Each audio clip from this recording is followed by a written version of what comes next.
Good afternoon, everybody. Welcome to Proverbs with Paul in the afternoon, this rather cold afternoon, but it is dry. Proverbs chapter 5, and we're looking at verse 19.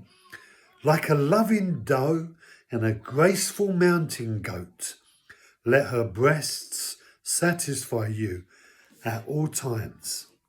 We start to get a picture of Solomon's ability to be intimate and romantic and to use, if you like, nature and the natural things around him to portray to us some deep inspirational considerations.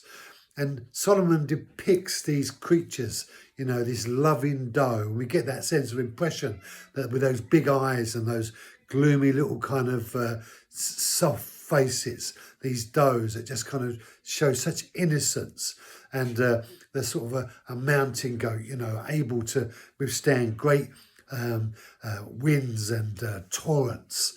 He uses these pictorial languages to communicate great truths. Jesus did the same. He used to look at the lilies. Do they toil? And he starts to use nature around him to depict the reality of these insights. And then he says these words, like her breasts satisfy you at all times. And we won't get into the kind of the romantic realities of what the breasts are there for, but that sense of being secure and holding someone close and embracing them and feeling the warmth and the affection of the intimate parts of what we might call togetherness.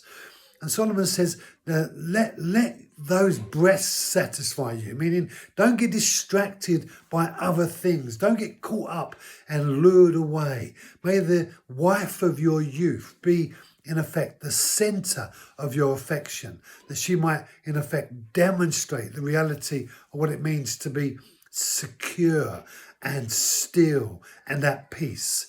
These are all beautiful words. And if we would just but take hold of ourselves in life and not get distracted by all of those things out there that often lure us away.